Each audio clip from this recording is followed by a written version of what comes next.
A graça e a paz de nosso Senhor e Salvador Jesus Cristo esteja com todos os irmãos. Nós vamos continuar dentro do Evangelho de Marcos, então peço que os irmãos abram as Bíblias em Marcos capítulo 1. Hoje apenas os versículos 12 e 13. 12 e 13.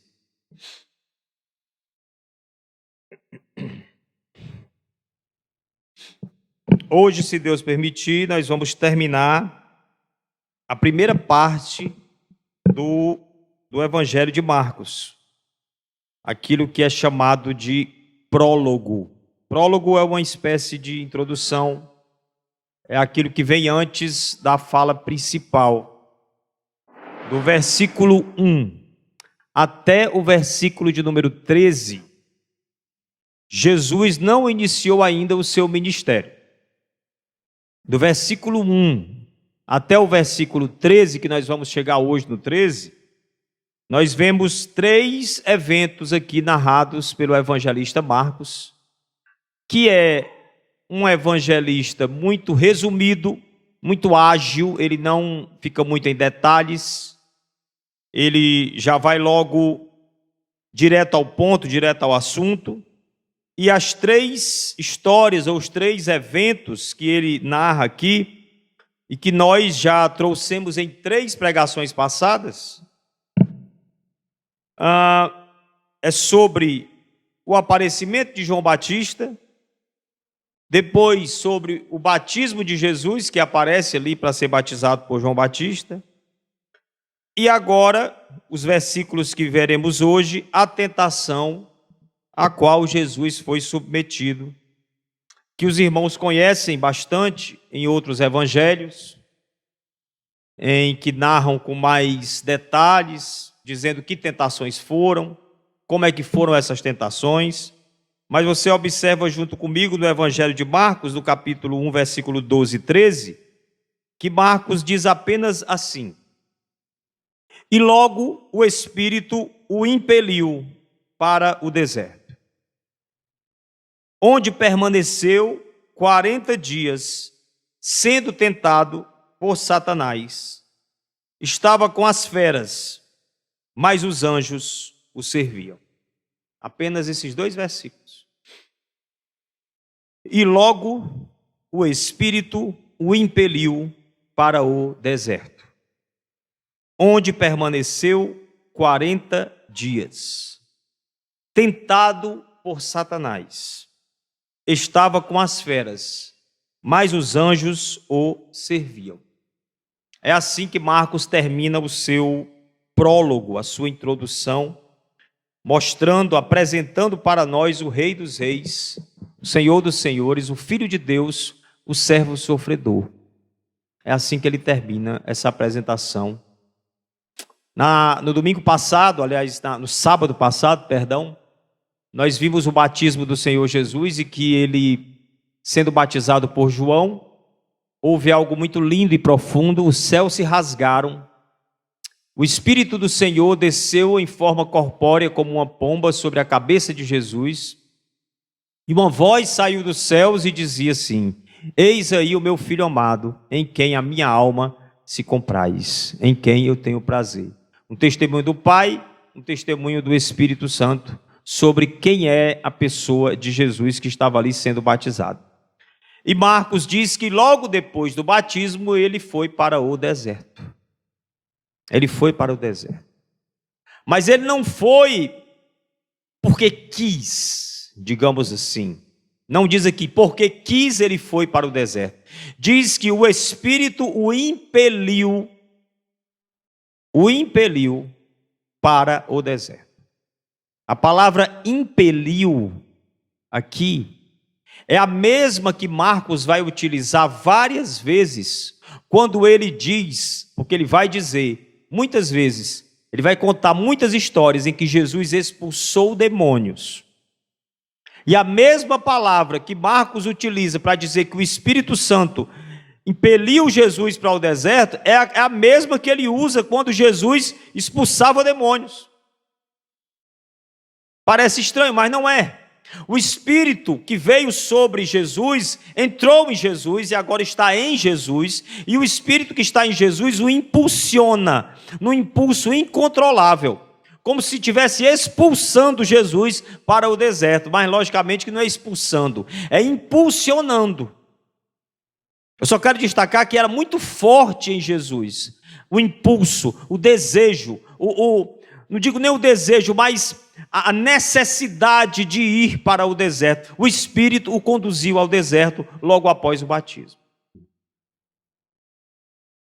Isto, mais uma vez, se parece com o Êxodo, o novo Êxodo. Nós falamos várias vezes como Marcos faz conexões com o Antigo Testamento, como os eventos acontecidos aqui do primeiro capítulo parecem com a criação, não é? Parece muito com a criação ali, a água, o Espírito de Deus pairando sobre as águas e a vida surgindo dessas águas, o caos se organizando, a vida acontecendo, as coisas se ordenando. Jesus é a ordem do universo. E aí agora ele vai para o deserto, aí ele já começa a se parecer com o povo de Israel, porque o povo de Israel, ao sair do Egito, foi batizado na nuvem e foi batizado no mar. Passou pelas águas, e ao passar pelas águas, logo depois das águas, o que Israel encontra? O deserto. Logo depois de ser batizado, Jesus também vai ao deserto, porque ele vai passar por tudo que Israel passou. Ele vai passar por tudo que o ser humano tem que passar. Ele vai mostrar como é que tem que ser. Ele vai dizer, é assim que se faz. Ele vai vencer onde o homem foi derrotado. Ele vai ser vitorioso onde o homem perdeu de uma maneira triste e trágica. O Senhor Jesus foi vencedor ali no deserto. Mas ele, para ser vencedor, teve que ir para o deserto. Isso faz a gente pensar que a vida cristã não é um mar de rosas. A vida de seguir Jesus não é um mar de rosas. A vida de seguir Jesus não é, eu fui batizado, hoje mesmo pela manhã que nós falávamos. Eu fui batizado e agora a minha vida vai ser uma maravilha, porque eu estou abençoado, eu fui batizado nas águas, eu cumpri a ordem do Senhor Jesus, ele disse, quem crê e for batizado será salvo, eu estou salvo, que maravilha, estou salvo, estou são e salvo, estou confortável. Não, você acabou de entrar no deserto. Batizou, acabou de entrar em um deserto. É por isso que muita gente não dura nem um mês depois de batizado. Infelizmente, a gente diz isso com tristeza. Porque muitas vezes, mesmo sendo doutrinado corretamente, mas às vezes a pessoa só entende o que ela quer. Você está dizendo para ela, você vai sofrer, vai ser duro, vai ser difícil, vai ter provação, mas a pessoa não escuta, ela filtra. Ela entende o que ela quer, ela se ilude. Ela começa a pensar que Deus vai dar a ela uma tranquilidade, um refrigério, um conforto, e Deus não dá. Ela enfrenta doença, ela enfrenta dor, ela enfrenta perseguição, ela enfrenta tentação. É isso que está escrito aqui nessa palavra, essa palavra é maravilhosa. Jesus nos mostra como é que as coisas são, ele nos revela. Jesus é maior do que a religião, é por isso que Jesus não é religião. Jesus é a própria vida, Jesus é a própria ideia da vida, Jesus é a doutrina da vida, ele não é uma religião. É muito mais do que uma organização de uma igreja. Jesus é a verdade, é o caminho, é a vida. Olhe para ele, você vai ver qual é o caminho que você tem que seguir. Olhe para ele, você vai ver qual é a verdade. Olhe para ele e você terá vida. Se você não fizer isso, você vai estar no caminho torto, você vai estar na mentira e você vai estar morto, mesmo achando que está vivo. Então este Jesus é levado, note, pelo Espírito para o deserto. Então Deus às vezes nos leva para situações complicadas, nos permite ficar em situações complicadas. Por que que o crente fica fazendo essas perguntas? Mas meu Deus, por que que o Senhor está deixando eu passar por isso? Pois pergunte para Deus, Deus, por que que o Senhor mandou o seu filho para o deserto para ser tentado pelo diabo? Estou pensando numa gíria que se diz aqui no Ceará, né? Se a gente fosse falar numa linguagem de gíria, a gente diria para essa pessoa, tu se faz de doido, é? Não tem essa gíria aqui, né? Se faz de doido, que você está dando uma de desentendido, é? Eu não sei como é que se diz isso em outras gírias por aí, mas eu sei que existem essas gírias por aí. Está fazendo o que não está entendendo, porque você está muito bem avisado. O próprio Jesus, ao ser batizado, foi para o deserto. Você acha que você não iria? Jesus foi tentado por Satanás. Você acha que você não vai ser? Olhe para Jesus e veja como é que a vida é. Olhe para Jesus funcionando. Olhe para Jesus agindo e veja como é que você tem que agir na vida que você tem levado. Então Jesus é levado para o deserto pelo Espírito, não é pelo diabo. As pessoas estão tão contaminadas na mente, estão com a mente assim, tão assim, como é que eu posso dizer? Iludida por algumas ideias, que talvez se eu fizesse uma brincadeira e perguntasse em um grupo assim como esse, talvez com outras pessoas, não sei, ou com vocês mesmo, e eu perguntasse assim, eu dissesse assim, então Jesus foi levado para o deserto pelo, muita gente ia dizer, diabo. Não é? Porque parece que combina mais. Combina mais. O irmão fulano de tal foi levado para um leito de hospital, está lá internado há 15 dias, e ele foi levado pelo, alguém diria, pelo diabo, com certeza. Mas Deus pode levar uma pessoa.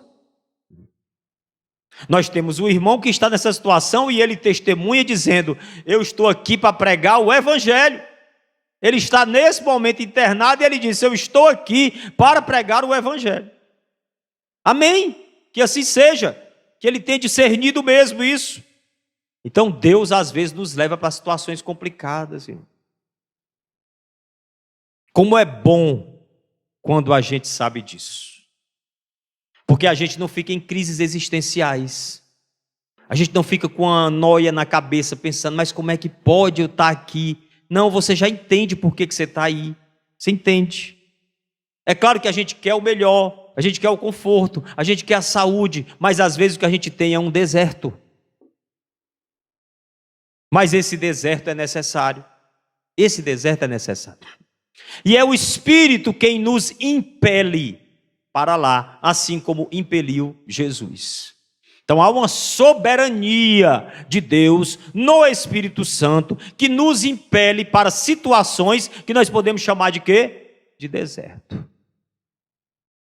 Mas logo na continuação do texto, diz ali que Jesus passou quantos dias? 40 dias. Por que 40 dias? 40 dias, porque Israel passou 40 anos perambulando pelo deserto. Porque Moisés, quando subiu no monte, passou 40 dias para receber a lei. Porque Elias, depois de um momento terrível da vida dele, andou 40 dias para chegar em um determinado monte e se encontrar com Deus. Porque quando Deus mandou o dilúvio, foram 40 dias e 40 noites chovendo. Porque uma gestação dura 40 semanas. Não é brincadeirinha com números, não. É isso mesmo. Jesus ali é um representante da humanidade, ele está ali para representar a humanidade. Eu vou passar por tudo que vocês passaram e falharam, e eu vou substituir vocês naquilo que vocês falharam, e eu vou satisfazer a Deus naquilo que vocês não satisfizeram, e depois eu vou capacitar vocês, salvando vocês e dando a vocês o meu espírito, para que vocês possam andar como eu andei, viver como eu vivi. Entenderam, irmão? Não é que ele vai substituir você e pronto, Jesus me substituiu, pronto, agora eu posso ver do jeito que eu quero. Não, ele me substitui, ele me salva e ele me dá o seu espírito para que eu possa viver como ele viveu. Aí ele passa 40 dias ali. Então, uma outra característica desse momento de deserto é que além dele ser algo assim compulsório, algo obrigatório, algo que não sou eu que escolho, que Deus escolhe para mim, mas é passageiro. Amém? Graças a Deus, né? deixa eu até respirar. Graças a Deus que é passageiro, porque se não fosse, quem é que aguentava? O deserto é passageiro. Um dia o deserto vai passar. Sabe quando é? No dia que você se encontrar com Cristo. Amém? Ficaram felizes? Não. Pensaram que era daqui a 6 meses? 2 anos? Não.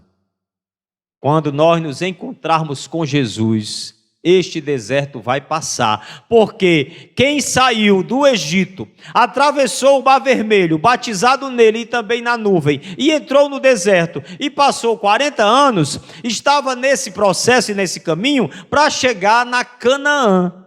E nós também estamos esperando a nova Canaã, a Canaã celestial, a nova Jerusalém. Lá não haverá mais pranto, lá não haverá mais dor, lá não haverá mais morte. Não tem mais preocupação. Amém? Ou coisa ruim é preocupação, né? A pessoa diz assim, depois que filho tive, nunca mais. Aí é negócio de comida que o pessoal fala com isso aí, né? Ou ditadozinho. Ditadozinho egoísta esse, né? Depois, como é que diz o ditado, hein? Me ajuda aí, porque eu me bananei do ditado aqui. Depois que filho tive, nunca mais barriga enchi. Já ouviu esse ditado, você? Mas não era isso que eu queria dizer. Eu queria dizer que depois que a pessoa tem filho, nunca mais deixa de se preocupar. É ou não é? Mas mesmo sem ter filho, a pessoa tem preocupações. E nos dias de hoje é tanta ansiedade, é tanto medo, é tanta incerteza, é tanta tristeza, não é? É tanta chateação, é tanta insatisfação. Que o Senhor nos abençoe com o seu Santo Espírito inundado em nossa mente, que inunde a nossa mente do seu Espírito, para que nós possamos viver estas coisas corretamente. Porque não vivê-las, não, aí não é opção, não é opção. Não tem a opção de não viver não, pregador? Tem não. Você vai ver preocupação, angústia, tristeza, medo, tudo isso você vai ver. Você está vendo agora. Mas tem formas e formas de viver isso. E tem motivos e motivos para isso. Jesus diz, não andem ansiosos pelo que há vez de comer, de beber e de vestir. Se você anda é pecado, está pecando. Tem gente que está triste, que está ansioso, que está preocupado, que está com medo por coisas que não era para estar. E é pecado. É pecado. Se arrependa, peça perdão. E peça ao Senhor Jesus para você, Senhor, que eu fique triste só pelo que é para ficar triste mesmo.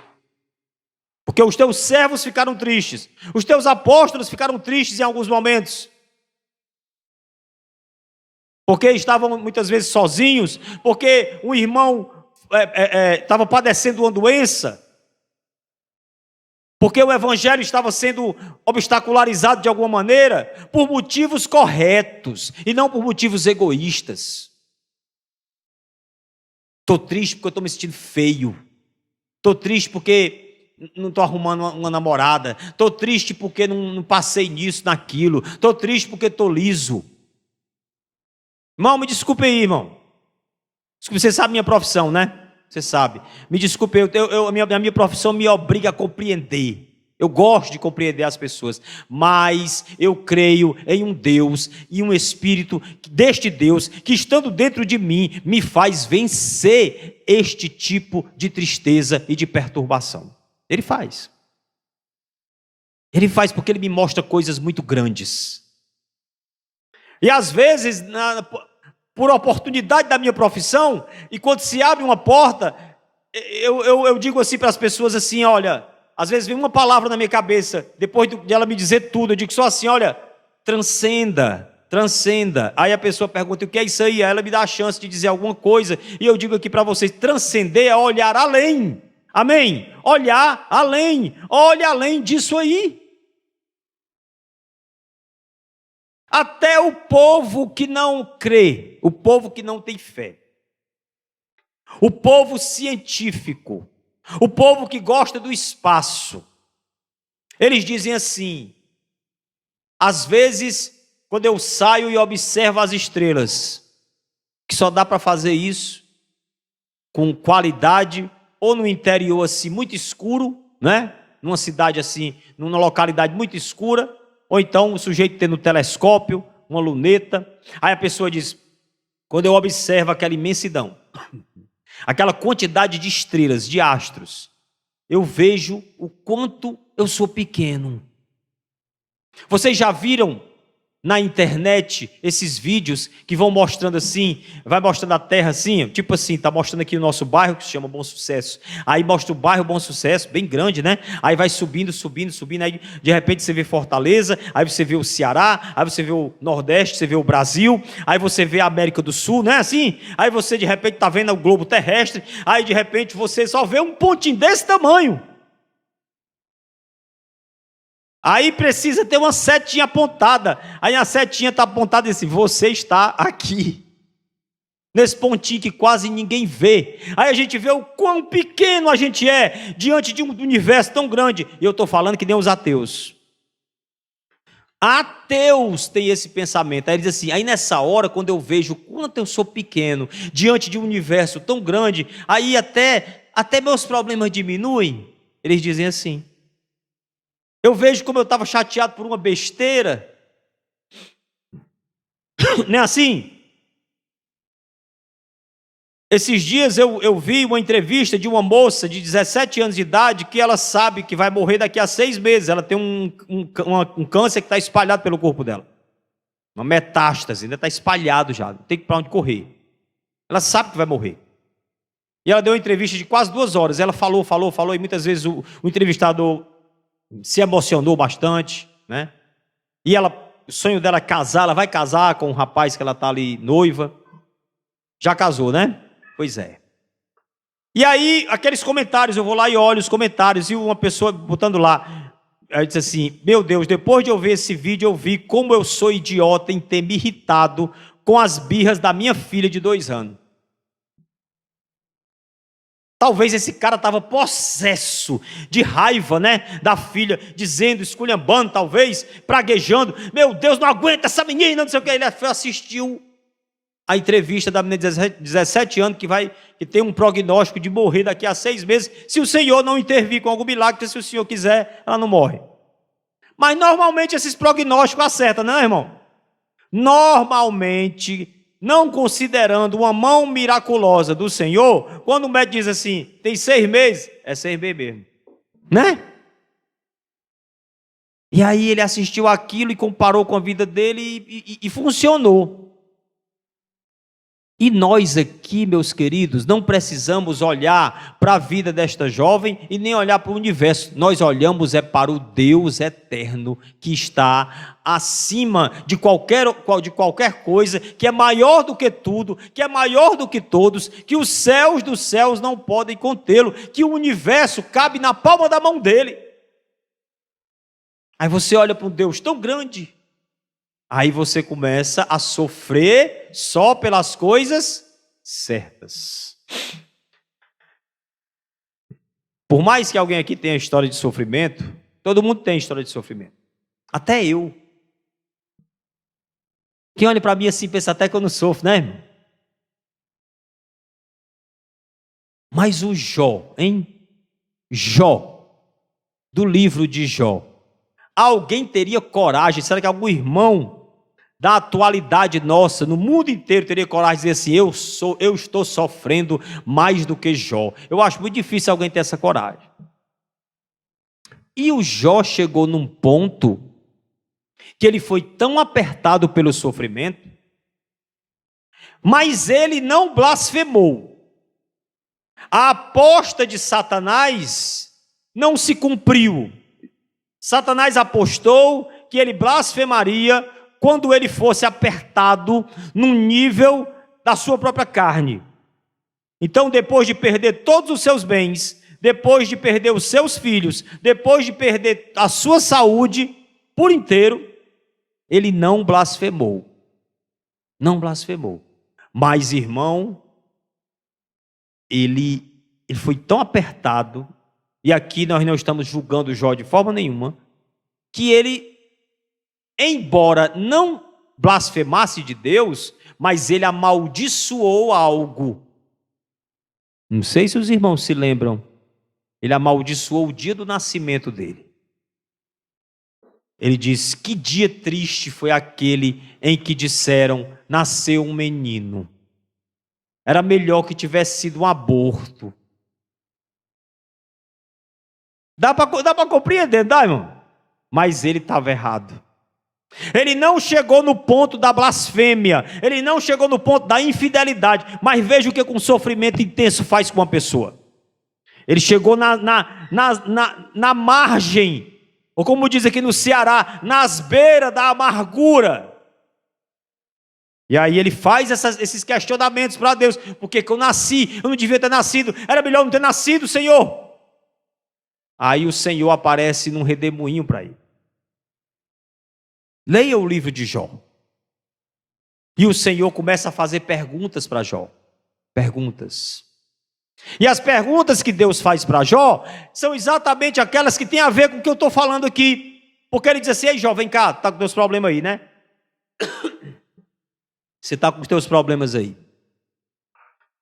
Mas você sabe quem foi que colocou os chifres no rinoceronte? Como foi que os chifres do rinoceronte foram colocados? Você sabe? Você sabe como é que uma criança... Não tem isso lá não, eu estou aqui fazendo interpretações livres. Como é que uma criança é gestada no ventre de sua mãe, você sabe?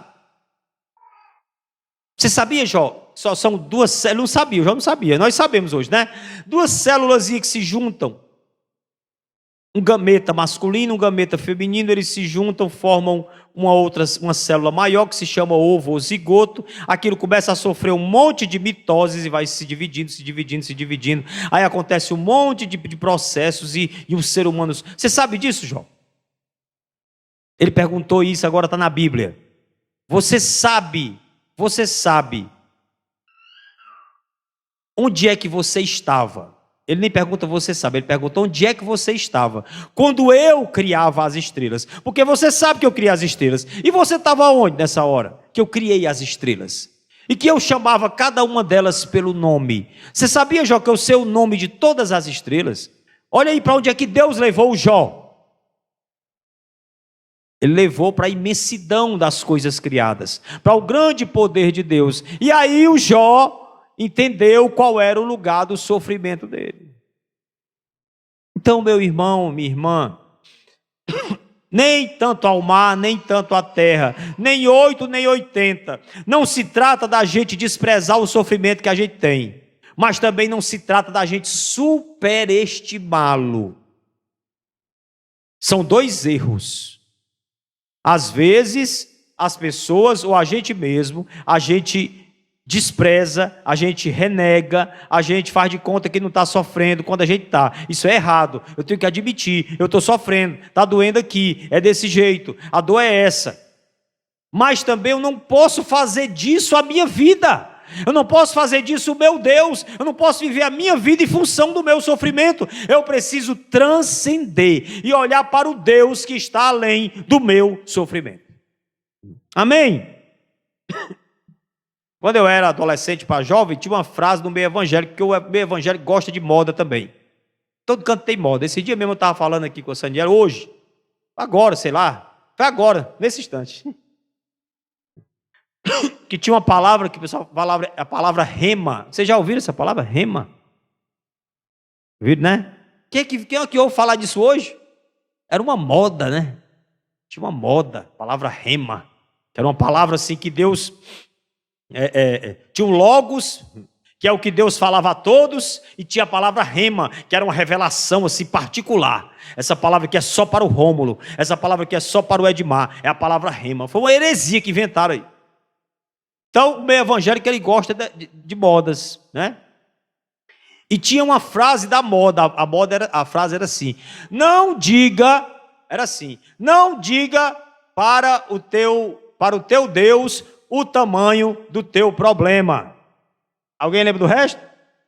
Diga para o teu problema o tamanho do teu Deus, né? Tinha essa frase aí. Mas que eu pensando um pouco nela, e depois de ter dito tudo que eu disse, Eu diria que não é nem para a gente estar dizendo, não é para eu estar conversando com o problema, não sou nem perturbado. Ficar conversando com o meu problema. Eu diria, quando houver um problema, não fique olhando todo o tempo para ele. Não negue que ele existe, ele está lá. Mas Deus está além dele. No lugar de ficar olhando para ele, olhe para Deus que está além do problema. Amém? É porque o povo tem uma ânsia de pensar, diga para o teu problema o tamanho do teu Deus, pensando assim, que Deus vai resolver o teu problema. Irmãos e irmãs, Deus resolve problema? Resolve. Atua nos problemas.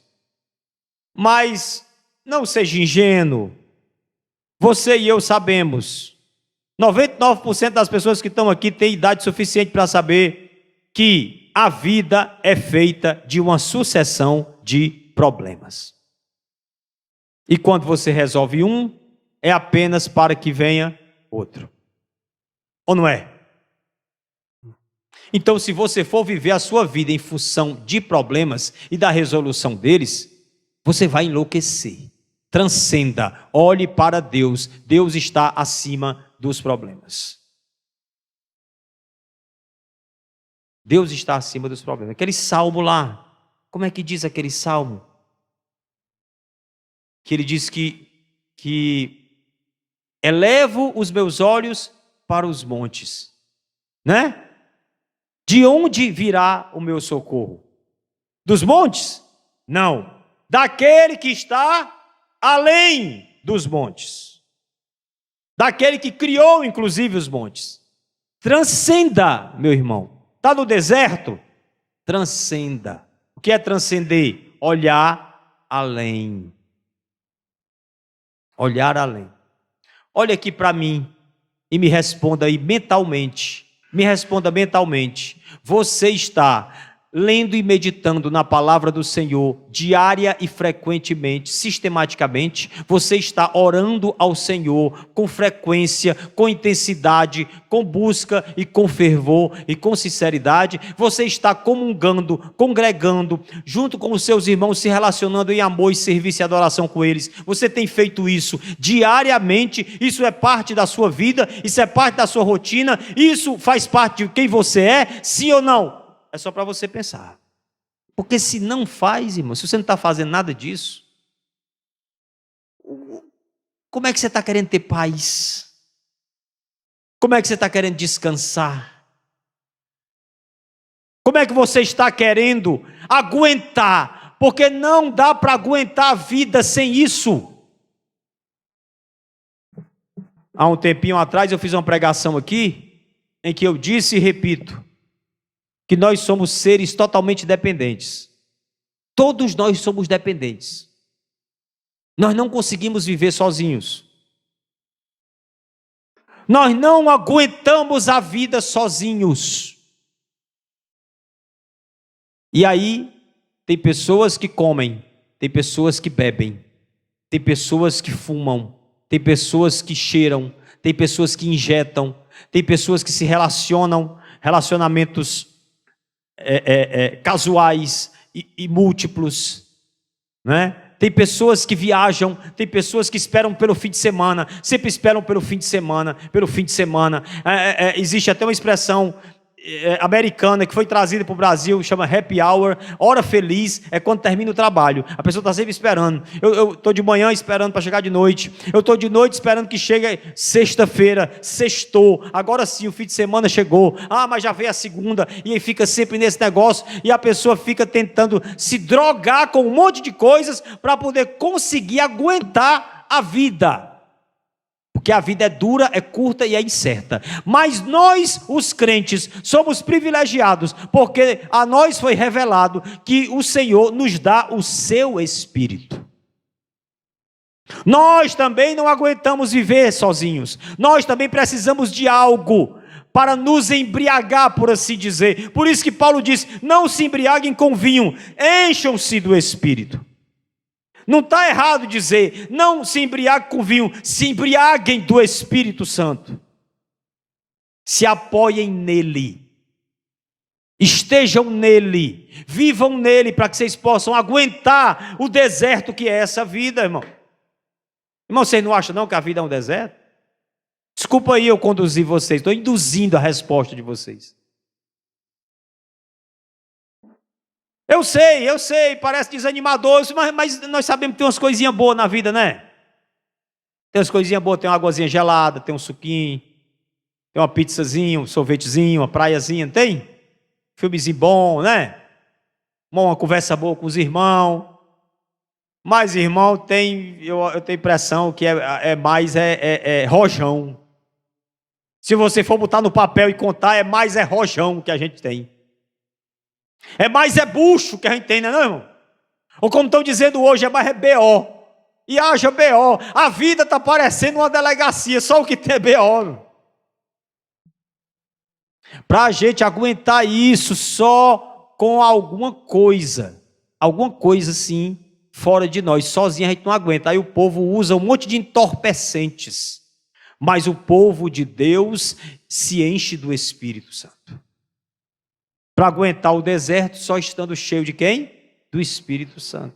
Jesus foi para o deserto, impelido pelo Espírito Santo, do qual ele estava cheio. Na plenitude do Espírito, diz Lucas, eu acho. Na plenitude do Espírito, ele foi para o deserto. Ele estava pleno do Espírito. Você está pleno do Espírito? Peça ao Senhor a plenitude do Espírito. Peça ao Senhor. Não peça o Espírito não, porque se você crê, você já tem. Mas peça a plenitude, uma visitação, um enchimento, um transbordar do Espírito Santo. Mas a gente não pede não, né, irmão? A gente pede logo para chegar em casa para assistir um filme. Senhor nos perdoa, tem misericórdia de nós, nos faz mais espirituais. Nós somos muito pouco espirituais, irmão. Às vezes a gente critica a pessoa que é espiritual demais. Tudo é glória, aleluia, varão, varoa, profeta, não sei o quê. Mas nós vamos fazer uma autocrítica. Às vezes a gente é espiritual, a espiritualidade é zero. Nós somos espiritualidade zero muitas vezes. É só falar das coisas daqui. Nossas conversas só tem coisas daqui, irmão.